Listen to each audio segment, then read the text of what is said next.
they want to. And he will return that love. He'll answer them. Yeah. And that's why I think it's so wonderful that we have a living prophet, a watchman, because even he says, don't follow me blindly. Seek for yourself to know that the Lord has appointed a prophet, and then see how the Lord reveals that knowledge to you, so that you can acknowledge that there there are living apostles, there's a prophet, there's the gospel, and that's why it's growing.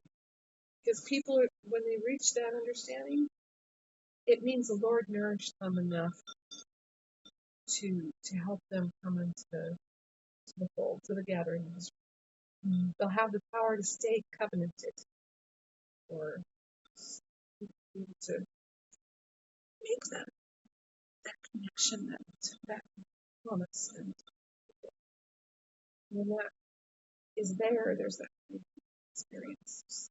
It's profound, I think, for an individual person, whether they be a child or they be an adult, mature.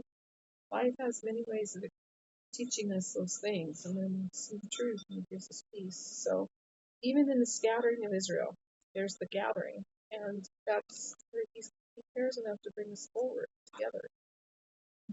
And I don't think we can explain it, but that's what Gentiles will need. Well, I think we can. I think it's not impossible. Oh, of course. I mean, we're all Gentiles until we come in, because we're not Jew. You guys might be in some ways, but which shall be a great work unto our seed. Wherefore is likened unto their being nourished And by this the is what? Gentiles and being carried in their arms and upon their shoulders. Where the Gentiles who do receive that knowledge will now be able to share it forth to the Jews who disacknowledged or rejected the Savior. What verse was that? That's looking at the footnote of scattered in chapter 18, and it led me to 1 Nephi 22, 6 through 8. And it was just kind of neat to see how the Lord loves his children. After our seed is scattered, the Lord God will proceed to do a marvelous work among the Gentiles. And I've learned too that a marvelous work and a wonder is basically the Book of Mormon. It's being able to give us knowledge of all of God's dealings with his children, at least the kinds that matter to us in our day. And that is marvelous. It's amazing. And so God is nourishing us with the Word of God, with this Book of Mormon. He's nourishing us with the gospel, that is the restored gospel on the earth today, and that people can recognize and see that there's a living prophet.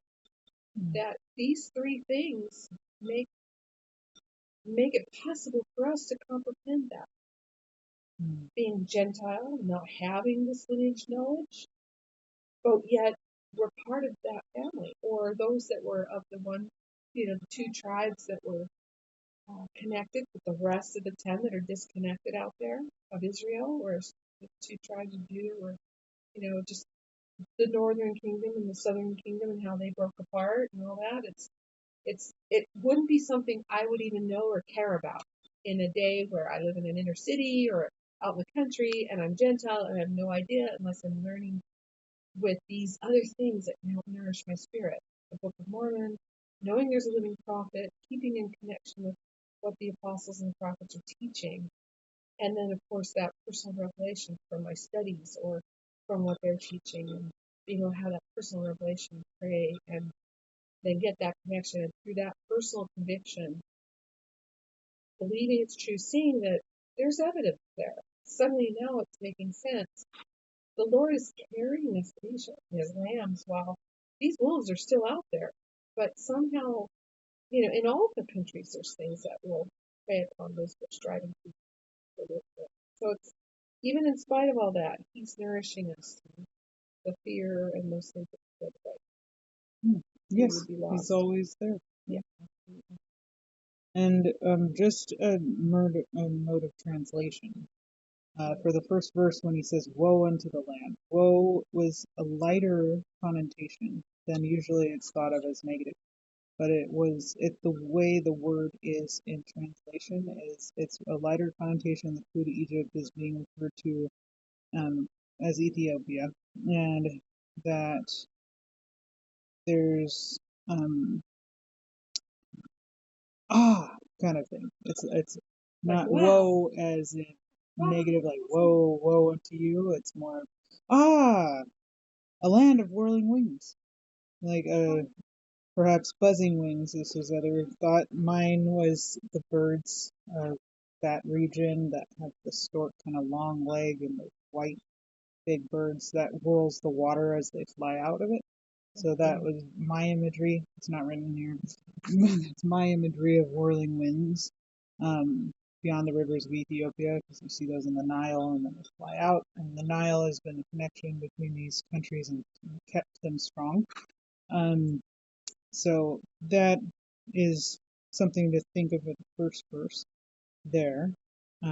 So other ideas was insect wings, buzzing wings, that it could be also the activity of people, like the busyness of a city, and buzzing sails of ships could look like insect wings. So there's a couple images that he gives you an idea to think about. And the point of these writings too is just keeping in mind Isaiah is a poet, and there's multiple different poets who write the book of Isaiah.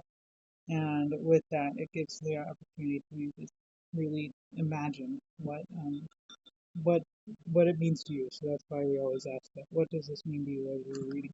Yeah. Then, any insight you would want anything Yeah, that stands Christine out for wants to come Jocelyn? into the group. Join She wants to join the group. She asked what time right now. Just now, like 9:06. Okay, 7. right now. And then, Are you in? yep, Okay. I'm sharing screens for everybody. But we'll go to verse 2. And Jocelyn, did anything stand out to you as we were reading verses and footnotes and everything? Hmm?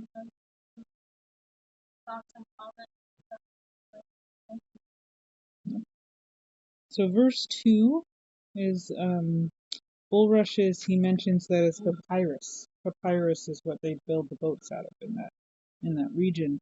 So it's papyrus vessels. So keeping that in mind, as a bulrush is the shreds of the papyrus. So it's the navigators.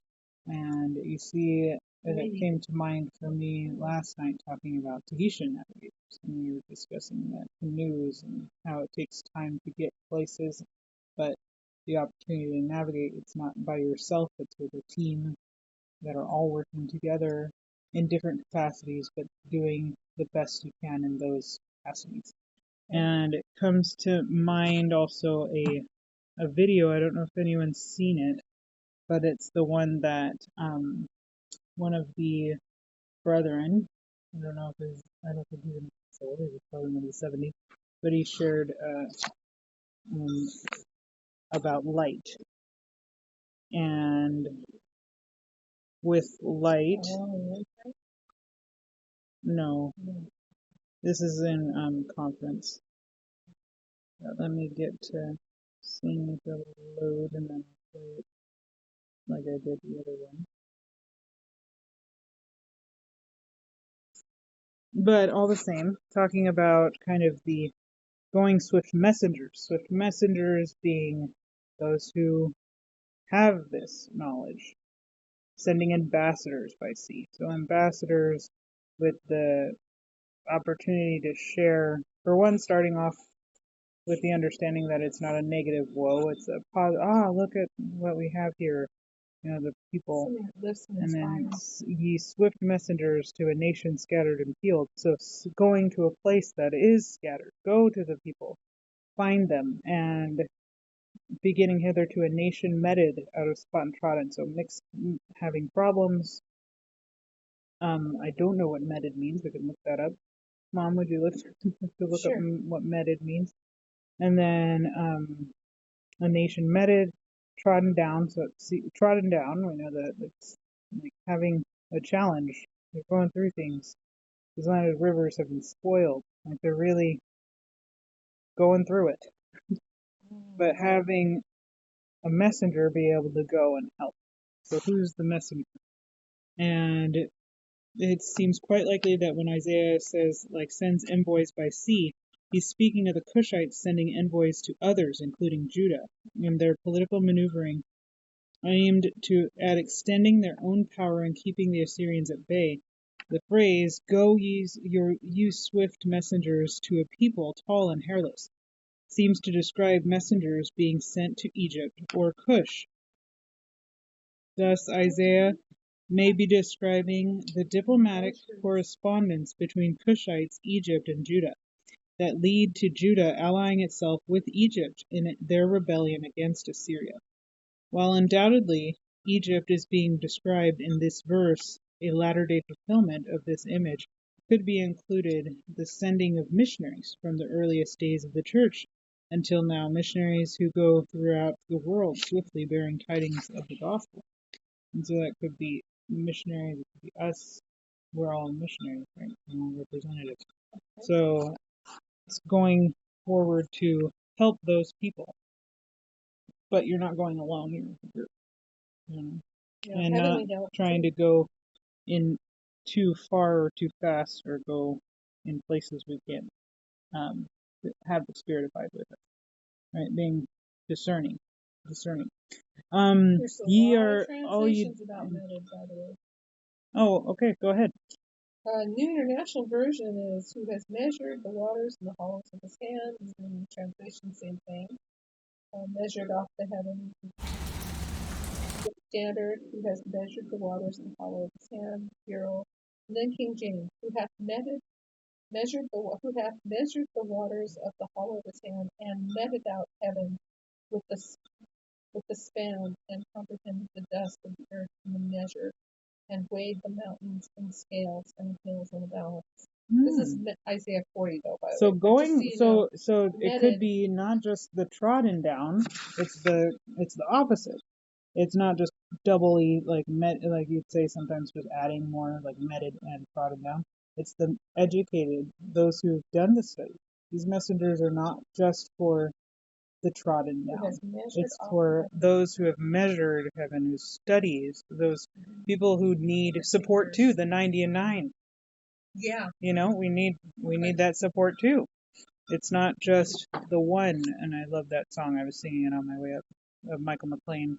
I'm just one of the 99, but it doesn't mean you're any less valuable. My Heavenly Father. You know the 99 song? I have it. I'm just one of the 99. Oh, we're gonna play it.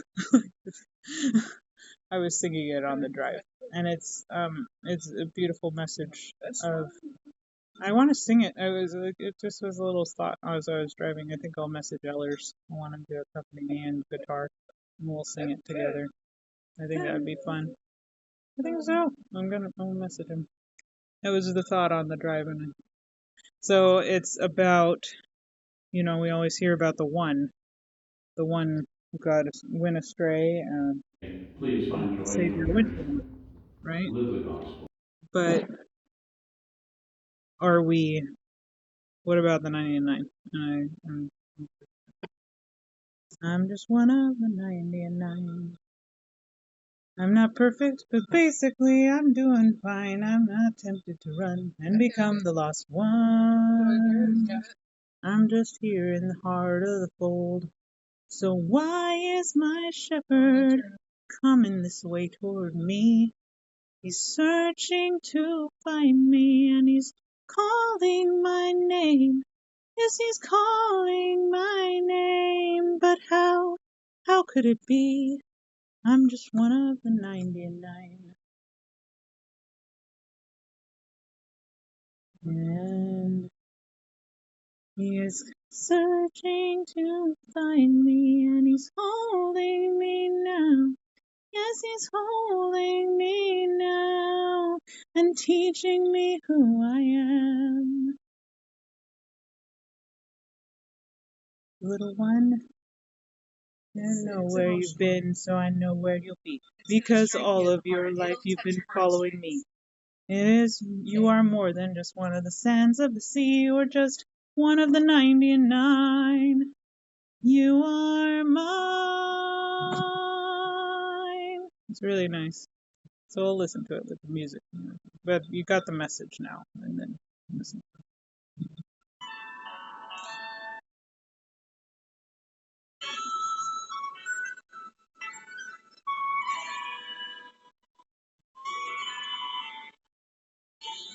Michael McLean.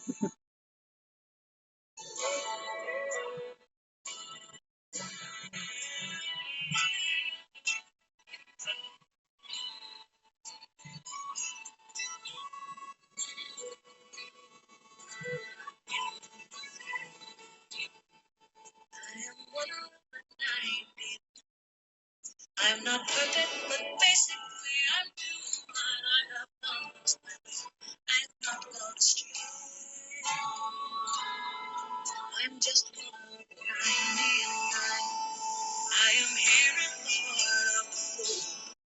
I'm not mindless, but I try to do as I'm told. I'm not tempted to run and become a lost girl. I am here in the heart of the fold.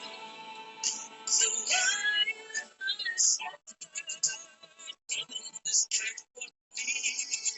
He's holding his arms out and he's calling my name. Yes, he's calling my name. But how can this be? I'm just one 99. I have stumbled, but I kept in line. I'm not being deceived. I'm not alone. I'm just one 99. So why is my shepherd treating me like a lost man? He's searching to find me, and he's holding me down. Yes, he's holding me down and teaching me who I am.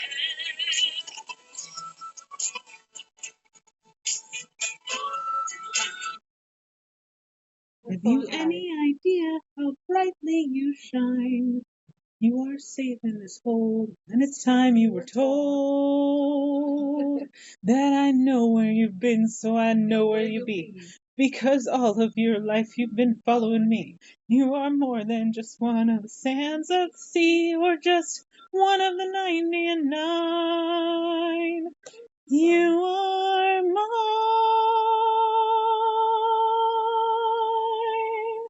You are mine. Yes, you are mine.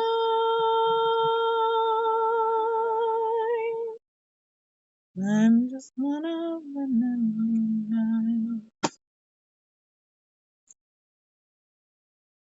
Sometimes that happens, right? But how did you feel about that? Sweet.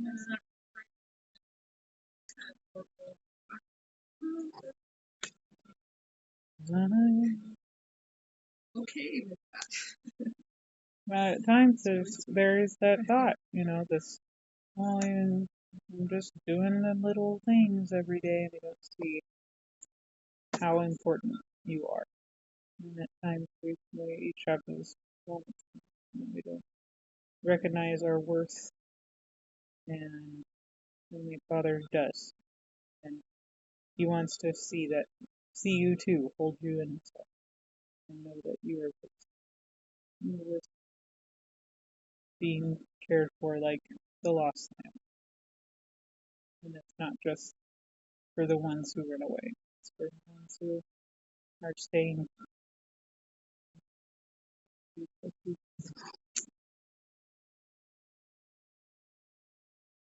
How'd you feel about that?